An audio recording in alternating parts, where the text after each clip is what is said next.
ऐसी क्या मजबूरी थी? पापा ने पढ़ाई के लिए डांटा था, इसलिए मैं गुस्से में घर से चली गई थी। तो आपके पास फोन था, फोन से आपने कांटेक्ट नहीं किया अपने पेरेंट्स से? नहीं, मेरे पास कुछ भी नहीं था, मैं फ़ोन लेके नहीं गई थी। पूरा घटनाक्रम क्या हुआ था? क्या? कैसे हुआ था, मतलब पूरा मामला बताइए ना, जो आपको मालूम है वो बता दीजिए। बस पापा ने डांटा था, फिर मैं अचानक घर से गुस्से में निकल गई थी। मैं फ़ोन वगैरह कुछ भी नहीं लेके गई थी। कहाँ गए थे पहले आप? पहले मैं रेलवे स्टेशन गई। रेलवे स्टेशन गए और मनमाड़ से हमारे गांव जाने वाले थे अयोध्या की तरफ। सूरज जी, क्या है पूरा घटनाक्रम? यहाँ इटारसी कैसे हम पहुंचे और थोड़े कहाँ पे कहाँ थी? फैमिली मतलब में हम है जो है थोड़े परेशान थे, हॉस्पिटल की वजह से हम परेशान थे थोड़ा सा।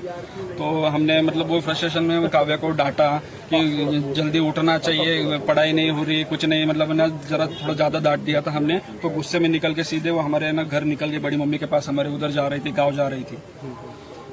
फिर अभी कैसे पता चला आपको कि इटारसी में है ये और इटारसी में ट्रेन पुलिस से- को, हाँ, हमारे पुलिस को उधर महाराष्ट्र के पुलिस को लीड मिली थी, तो हमको भी वैसे पता चला, तो हम तुरंत वहां से निकल गए। पुलिस भी अभी हमारे आ रही है महाराष्ट्र से, छावनी पुलिस स्टेशन से वो आ रहे हैं अभी। और जीआरपी पुलिस ने यहाँ पे इटारसी में उनको मतलब यहाँ पे ट्रेन रोक के इनको उतार लिया वहाँ पे। जब आप यहाँ पहुंचे, बाइक बेटी है आपकी बिटिया और यूट्यूबर है बड़ी, क्या कहते हैं इस मामले में? हाँ, हमें तो प्राउड फील होता है कि उसने इतना बड़ा नाम किया है, पर नाराज होके ऐसा घर से नहीं जाना चाहिए।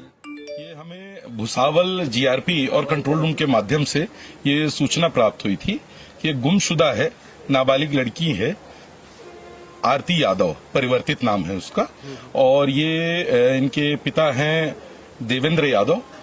तो इनकी गुम होने की शायद पिता पढ़ाई के लिए कुछ डांट वोट दिए हैं, तो वहां औरंगाबाद के थाना छावनी में 0/322/22 धारा 363 का प्रकरण इनके गुमशुदगी होने पर पंजीबद्ध हुआ था। और सूचना पर उधर से आने वाली सारी ट्रेनों को सर्च किया जा रहा था।